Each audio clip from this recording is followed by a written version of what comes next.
today's topic, we're talking about scales again. This is the topic for this month.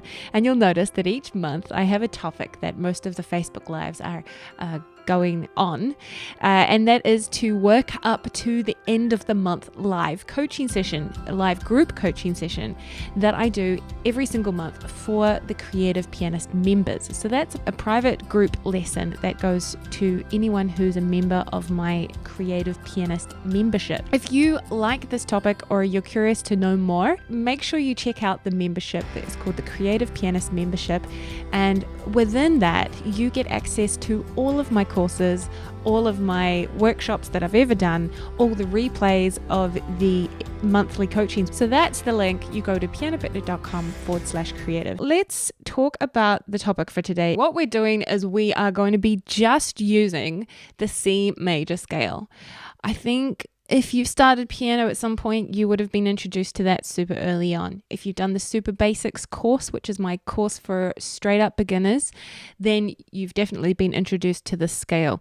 The reason we're using this scale is because you don't need to see which keys I'm playing. You just know that it's all the white ones. That's the framework that we're using. We're not going to learn any more complicated scales or keys or anything. Just C major, okay? So, good stuff. We don't have to get too complicated on that. We're going to be deep diving on the technique, as I said before, and some people may have learned scales without going into this technique at all.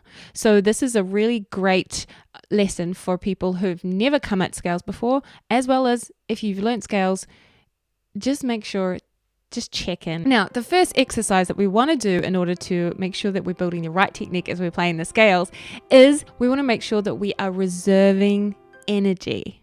Okay? So when we play a piano key, it's tempting for us to sink into it. And when we think, oh, I'm going to make sure that I play it and I'm trying really hard with the scale, you think, I'm really going to push into it, right? But in fact, the sound that's made playing this key is made in 100th of a second. So we really just need to get that hammer to go down, and then there's no pressing required, okay? No pressing pressure. We can keep the key down in order to sustain the note because we don't want it to be a short note, but we don't need to put any pressure on that key. We're just holding the key down, which is very, very light, okay? So just getting used to the idea that the way that we're playing the keys is just enough to make the sound, and just hold that very, very, very light key down until we play the next note. So I like to explain it in terms of it's like you're pushing a finger through a strawberry. So there is a tiny bit of pressure at the start. So if you think of a very, very ripe strawberry, almost overripe, and think how you would push your finger through that. We want to start with just our index finger and get that feeling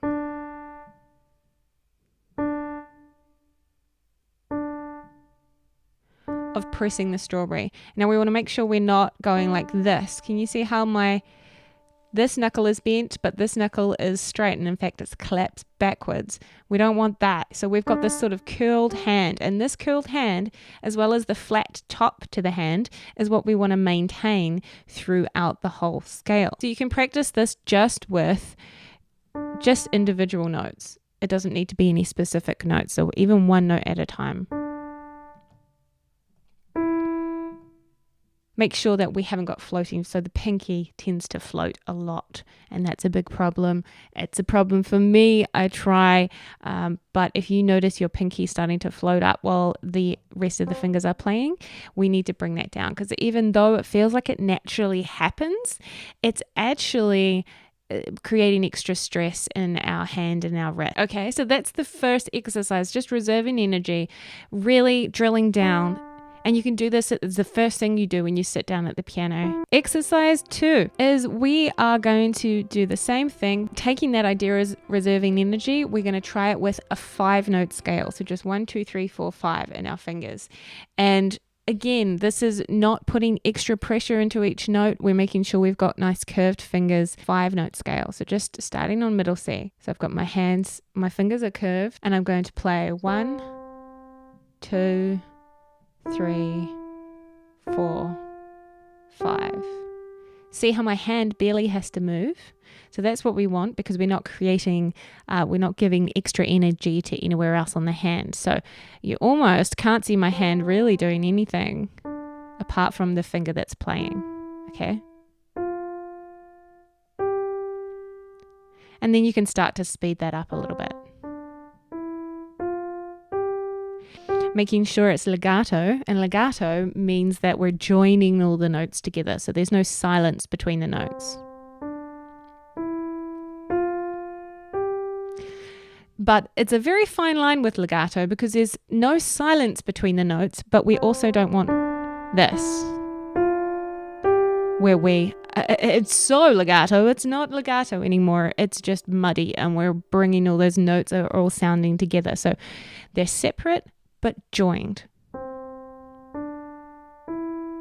Hey, look, you know what's helping me right now to do this is the fact that I'm looking at a side camera, which can see from the side how curved my fingers are, and actually that's actually been quite helpful to me right now. So if you want to set up a little camera, maybe a selfie camera, so that you can see the screen while it's videoing you from the side, so that you can just check, my fingers, am I collapsing my knuckles? Am I going like that? So that's exercise 2, so 5-note scale. So the third one is we're getting into the finger technique for scales. And if you've learned scales before, this will be familiar. It's the thumb under technique. So this is where we're going 1, 2, 3. We're not going 4, 5, because we need to save those fingers for later on in the scale, because we have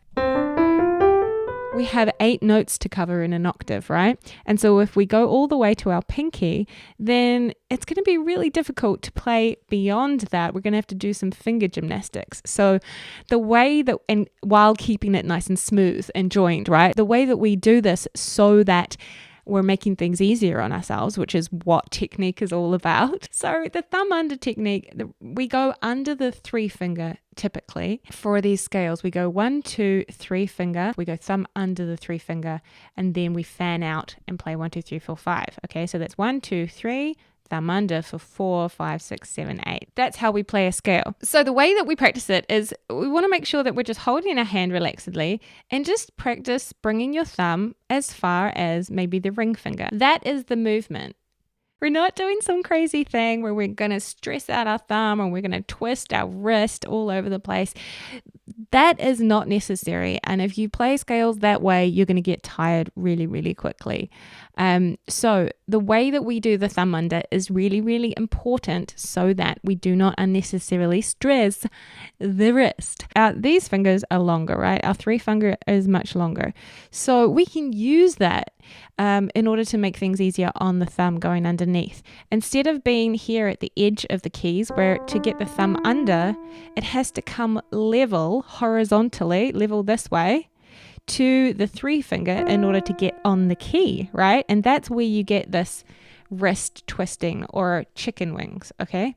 What we want to do is to bring the hand back on the keys. We want to take the hand forward on the piano key so that we've got all of this real estate to pop our thumb under. And that way our thumb only has to go like that as opposed to like like that. As soon as you play that thumb, you've been in this cramped position with the thumb under, and so it's important that we fan out the hand as soon as possible so that it can relax as a flat hand again. Exercise 4, which is the 3 finger over. So as we're coming up, we've gone forward to bring our thumb under, and then we can sort of go back. We've got 1, 2, 3, 4, 5. Don't need to worry about that. It's nice and easy. Just make sure we're pressing lightly through that ripe strawberry. And then on the way back down, we've got the opposite of the thumb under, which is the finger over. We are trying to create as much room for our 3 finger to go over. We want our 3 finger to go over here. Okay, see the difference vertically? Rather than at the same level as the thumb, which is what twists up our wrist and twists up our chicken wings, gets us going like this. We're coming down, and then the thumb is going to come back on the key. So it's going to come back to here, so that we have lots of room in this real estate to bring the 3 finger, it looks like I'm stroking that, cleaning that or something with my finger.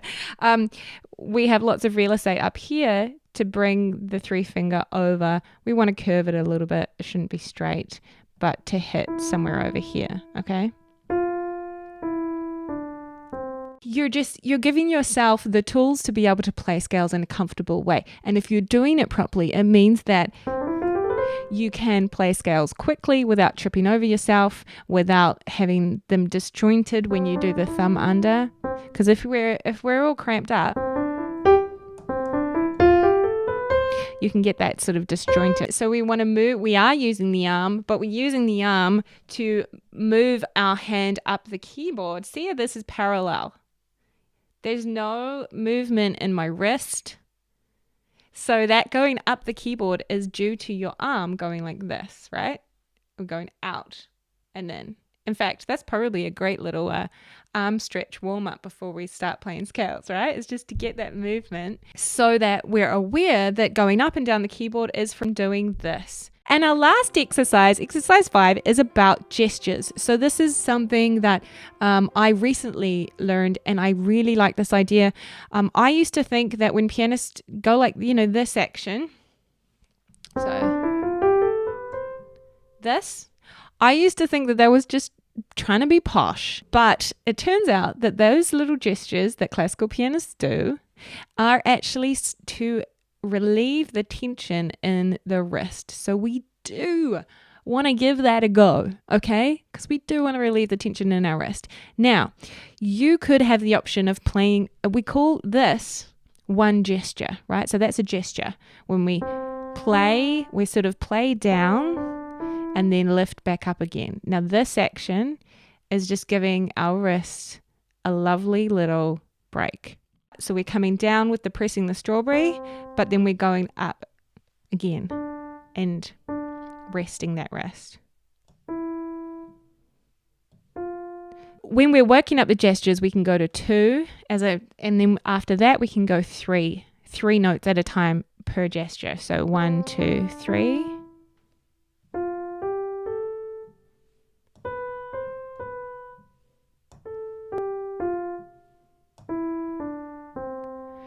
When we're playing the full scale, we're not going to lift our hand up because we want it to be legato. But we can use the idea, once we've practiced the gesture, of this circular motion of the wrist without actually leaving the keyboard.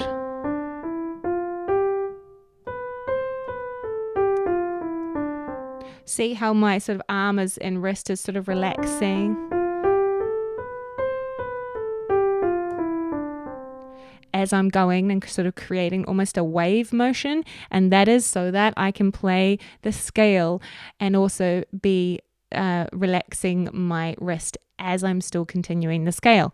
So that's 5 things. We've got reserving energy as we press the key, really honing in on that idea. We've got bringing that to the 5-note scale. We've got the thumb under and the attention that we need to give that technique. We've got the finger over without chicken wings. And then we've got practicing gestures in order to relax our wrist and as a way to think about phrasing when we're playing melody in the pieces that we play. And all of that is a great way to warm up before you practice, different types of scales. If you've already warmed up with those technique ideas, you can be thinking about that as you go forward into the scales that we're going to learn in next week's coaching session. We're going to learn the fingering for all of those. We're going to learn what makes each type, what name they have, and also we're going to look at how you're going to use those scales in your creative playing. That alongside the technique that you've learned today is, oh my goodness me, such a great warm-up. It's just good stuff. Have a lovely, lovely week, and remember to play it like you mean it.